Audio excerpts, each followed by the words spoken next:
من السلسلة الجامدة قوي سلسلة أيهم أفضل، هنتكلم النهاردة عن مقارنة جديدة بين عربيتين شعبيتهم تفوقت تقريبا على كل العربيات اللي موجودة في السوق المصري، والعربيتين دول الأشهر في كل شركة عن التانية. فبالنسبة للشاهين كانت الميكس الجامد بين شركة فيات الإيطالية وتوفاش التركية، ونتيجة لتعاون الشركتين تم إصدار الشاهين والدوجن. أما تاني عربية هي بيجو 504 واللي تعتبر أيقونة لشركة بيجو ورمز الاعتمادية. فركز بقى عشان المقارنة دي جامدة جدا بين أساطير سوق السيارات الشاهين وبيجو 504. كالعادة أول مقارنة هنتكلم فيها الاقتصادية، ومن ناحية الاقتصادية فالاتنين اتشهروا بشكل كبير جدا وزادت شعبيتهم بسبب الاقتصادية وبسبب عوامل تانية هنتكلم عنها بالتفصيل. فمن ناحية استهلاك البنزين الاتنين موفرين في استهلاك البنزين، لكن الشاهين بتتفوق نسبيا بمعدل من 7 ل 11 لتر تقريبا لكل 100 كيلو، أما ال 505 من 8 ل 12 لتر. فالتقييم هيتقارب بين الاتنين، الشاهين 8 والبيجو 7 من 10.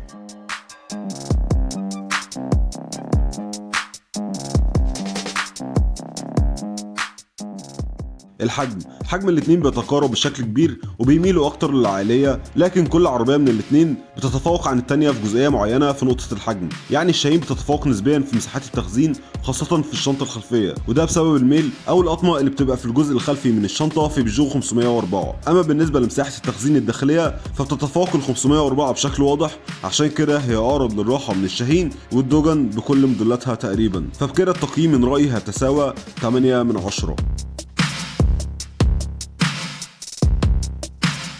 المتانة ونظام التعليق، سواء الشاهين او ال 504 فمعروف عنهم المتانة خاصة متانة الصاج، لكن البيجو بتتفوق عن الشاهين الى حد ما في متانة نظام التعليق. فالبيجو بتتفوق عن الشاهين وده بيرجع للاعتمادية واللي هنتكلم عنها بعدين، لكن بشكل عام الاتنين بيتحملوا معاك وتقدر تعتمد عليهم. ده غير ان الاتنين بيستخدموا قبل كده وما زالوا تقريبا بيستخدموا كعربيات اجرة، فده دليل قوي على انهم بتوع شغل وهلك وعفشتهم تستحمل. لكن في مشكلة بسيطة في ال 504 بالنسبة للعفشة، وبتتمثل في المساعدين اللي مع الوقت ممكن تلاقي العربية ريحت وحصل تلف جزئي في الياي. فبشكل عام الاتنين وبرغم اعتمادية العفشة لازم تشيك عليهم من وقت للتاني عشان تتفادى اعطال كبيرة في نظام التعليق. والتقييم هنا هيبقى بتفوق بيجو نسبيا عن الشاهين ب 8 من 10، اما الشاهين 7. الاعتمادية في النقطة دي بقى بيظهر تفوق كاسح للبيجو 504، وده لأنها أيقونة الاعتمادية لبيجو وقدرت مع الوقت تثبت نفسها فعلا لانها الاكثر اعتماديه في كل موديلات بيجو تقريبا. حتى في موديلات حديثه نزلت بعدها كانت اقل منها في الاعتماديه، وده اللي دفع شركه بيجو باستمرار انتاجها خاصه في افريقيا لسنه 2006، وده بسبب الطلب الكبير عليها. اما الشاهين او الدوجن هتلاقي تفوق واضح مع كل موديلات الدوجن، لكن وبرغم كده الا ان بيظهر اعطال متفاوته كل فتره، وطبعا الحل هنا انك تتابع صيانتها بشكل مستمر. وبالنسبه للتقييم هيجي طبعا في صالح ال 504 9 من 10، اما الشاهين 7.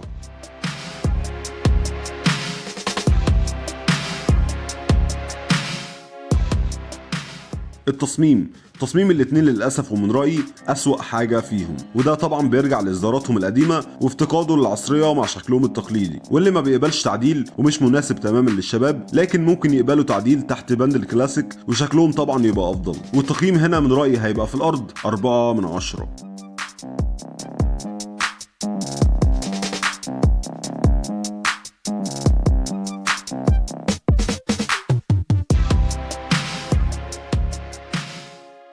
التسارع من 0 ل 100 والسرعة القصوى، بتتفوق البيجو في تسارع من 0 ل 100 بمتوسط 8 ل 11 ثانية تقريبا، وسرعة قصوى بمتوسط 200 كيلو في الساعة. أما الشاهين أو الدوجن بتتسارع بمعدل 12 أو 14 ثانية وبسرعة قصوى من 14 ل 16 كيلو في الساعة. والحقيقة إن التسارع والسرعة القصوى بيمثلوا عيب في الشاهين، عشان كده هتتفوق البيجو 504 في التقييم ب 8 من 10، أما الشاهين 5.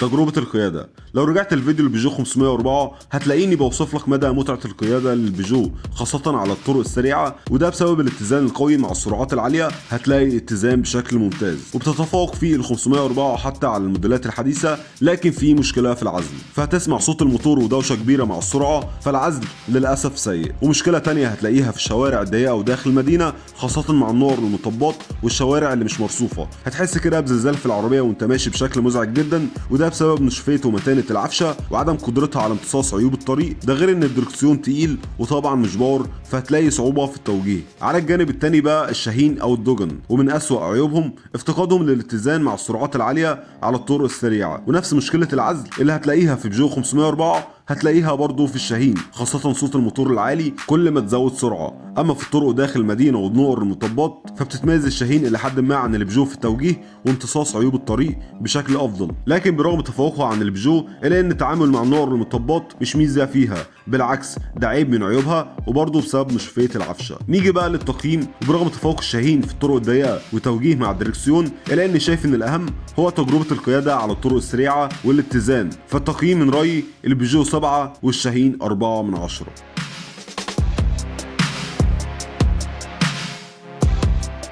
التجهيزات ووسائل الأمان، بتتميز الشاهين خاصة كل موديلات الدوجن في وسائل الأمان عن بيجو 504، وده بسبب احتوائها على تكييف وسنتر لوك وإزاز كهرباء أمامي وغيرها من التجهيزات الأساسية واللي بتفتقدها البيجو في أغلب موديلاتها. وبالنسبة بقى لوسائل الأمان فبتتميز البيجو بمتانة الصاج والاتزان القوي، لكن بشكل عام فبحكم إن الاتنين موديلاتهم قديمة فبيفتقدوا طبعا لوسائل الأمان الحديثة زي ABS و ABD وغيرهم من وسائل الأمان، فالتقييم من رأيي هيجي في صالح الشاهين 6 والبيجو 5 من 10.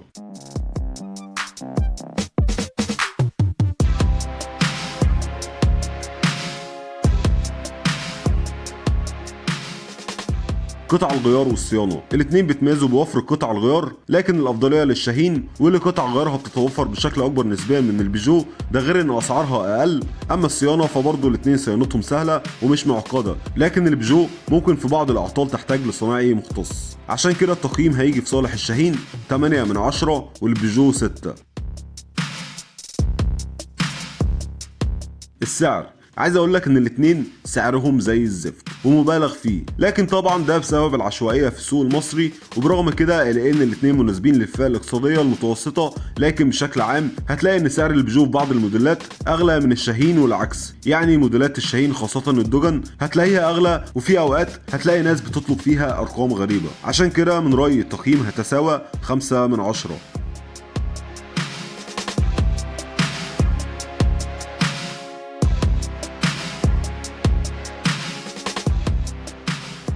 إعادة البيع، إعادة البيع من أهم وأفضل المميزات سواء في الشاهين أو البيجو 504، لكن ده بيتوقف على حسب حالة العربية والسعر اللي أنت عرضه. وبرغم ميزة إعادة البيع للاتنين إلا إن الشاهين بتتميز لأن شعبيتها أكبر إلى حد ما، والتقييم هيجي في صالحها 8 من 10.